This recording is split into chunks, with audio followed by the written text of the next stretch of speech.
বাড়িতে আসার সাথে সাথে গোসল করিস কেন তুই বউ? তোর কাজটা কি এমন? দুপুর সন্ধ্যা যে সময় বাড়িতে আসিস আগে সোজা ওয়াশরুমে ঢুকে গিয়ে গোসল করতে হয়? আমি জানতে চাইলে নানা অজুহাতে এই প্রসঙ্গে বদলিয়ে ফেলিস। আমি কিন্তু কিছু বুঝতে পারছি না, তুই কি করিস বাইরে? কই যাস? এত টাকা কোত্থেকে আসে? আমার চিকিৎসার জন্য এত টাকা কই পাচ্ছিস তুই? আজ সত্যিটা জানতে হবে আমার।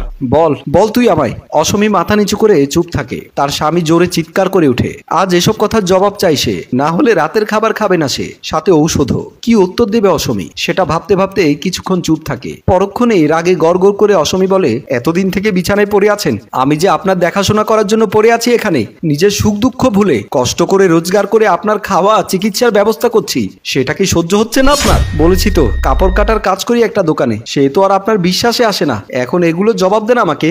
এটাও বলেন আমি না থাকলে আপনার কি হবে? কে দেখবে আপনাকে? পাশে থাকা স্টিলের মগটা হাতে নিয়ে সজোরে ছুঁড়ে মারে অসমীর দিকে। পিঠে গিয়ে ঠেকে মগটা অসমী হালকা আত্মনাদ করে উফ করে শব্দ করলো। তারপর বলল, উপায় খুঁজে না পেয়ে তুই আমার দুর্বল জায়গায় আঘাত করেছিস।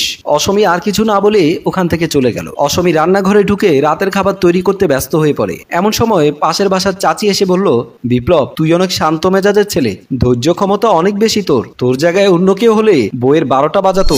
বিপ্লব বলল, কেন কি হয়েছে চাচি? ইদানিং খেয়াল করলাম তোর বউয়ের আচরণ ভালো ঠেকছে না। বিপ্লব তুই শয্যাশায়ী হওয়ার পরে তোর বউটা খারাপ হয়ে গেল রে। এই পাড়ায় কাজ নাই, কাজের জন্য বাজার পার হয়ে শহরের দিকে যেতে হয় তার। বুঝতে পারছিস কাজটা কি? চাচির এমন কথা শুনে বিপ্লবের মাথার রক্ত উঠে যায়। বিপ্লব ভাবলো অসমী তো ব্যাপারটা কৌশলে এড়িয়ে গেল। না না, এইভাবে ছাড় দেওয়া উচিত হবে না। বিপ্লব ভীষণ রাগ হয়ে চিৎকার করতে থাকে, আসমানি আসমানি বলে। আসমানি নাম শুনে চমকে উঠে অসমী। আসলে নিজের সত্যি নামটা ভুলতে বসেছে সে। ভালোবেসে বিপ্লব সব সময় আসমানিকে অসমী বলে ডাকে। তাড়াতাড়ি বিপ্লবের কাছে এসে অসমী জানতে চাই কি লাগবে। বিপ্লবের এক কথা, সত্যিটা জানতে চায়। তুমি রোজ কোথায় যাও? কোনো খারাপ কাজে নিজেকে বিক্রি করে দেয়নি তো? দেখেন আপনি যা ভাবছেন তা ভুল। অযথা আমাকে ভুল বুঝছেন আপনি। মানুষ তো নিজেকে সবচেয়ে বেশি ভালোবাসে, তাই না?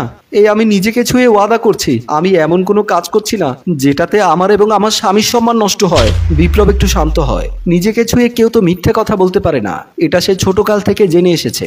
আচ্ছা ঠিক আছে যাও। ফজরে উঠে অসমী নামাজ পড়ে, মোনাজাতে স্বামীর জন্য দোয়া করে। তারপর উঠে বিপ্লবের জন্য চা নাস্তা জোগাড় করে খেতে দেয় তাকে। হাতের কাছে প্রয়োজনীয় সব জিনিসপত্র, শুকনো খাবার, পানীয় রেখে হুইল চেয়ারে বসায় বিপ্লবকে। তারপর কাজে চলে যায়। অসমী চলে যাবার পথ চেয়ে থাকে বিপ্লব এবং ভাবতে থাকে খুব খারাপ লাগে তার এই পঙ্গুত্ব। অসহায়ের মতো জীবন যাপন করতে, বইয়ের কষ্টের টাকায় দিন গুজরাতে, একা একা বসে শুয়ে থাকতে। পাড়া প্রতিবেশীর কথায় কোনো কান দেয় না এখন। তার অসমীর প্রতি পূর্ণ বিশ্বাস আছে, কিন্তু কাপড় কেটে তো হাজার হাজার টাকা আয় করা যাবে না, এ নিয়ে খটকা বিপ্লবের মনে। অসমীকে জিজ্ঞেস করবে তারও সময় পায় না। আসলে অসমীর ওই মায়া ভরা মুখটা দেখলে সবকিছু ভুলে যায় সে।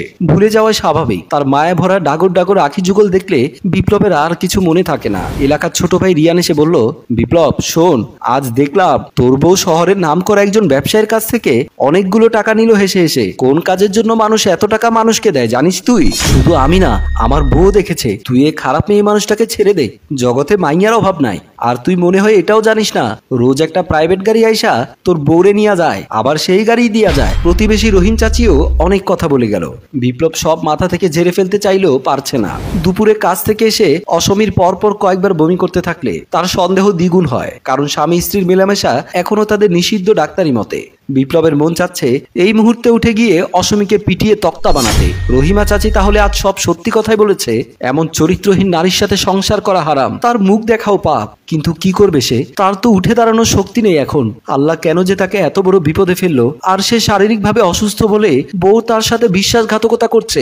প্রয়োজন নেই তার এমন বউয়ের। এর চেয়ে সে একা একা পড়ে থেকে মরবে, তবুও বউয়ের হাতে এক গ্লাস পানিও খাবে না। এসব কথা ভাবতে ভাবতে চোখ দিয়ে পানি চলে আসলো।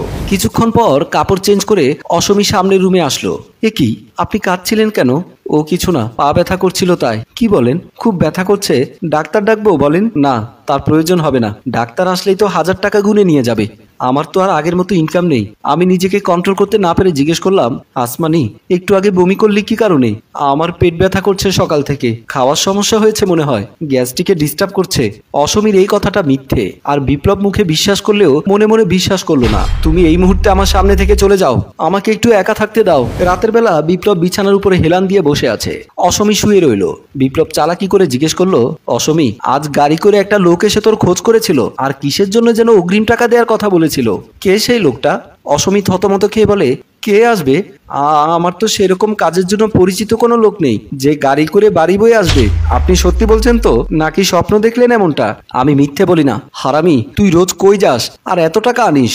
মানুষ এত টাকা তোকে মাগনা মাগনা তোর মুখ দেখে দেয় নাকি? বিপ্লবের ব্যবহারে অসমী কেঁদে ফেলে এবং বিপ্লবকে বলল, আমি কালকে সকালে বাপের বাড়ি চলে যাব। বিপ্লব আর কোনো কথা না বাড়িয়ে চুপ করে রইল।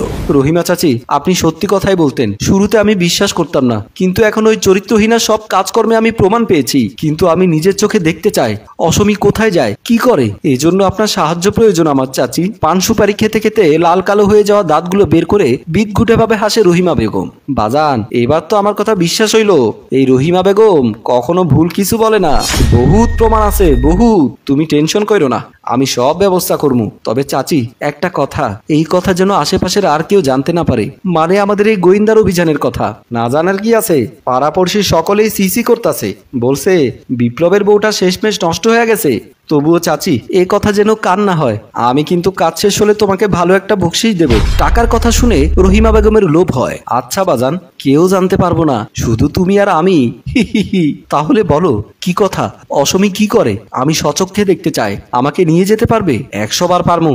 তাহলে আমি খবর নিয়ে চলে আসি। এই কথা বলে রহিমা চাচি বের হয়ে গেল।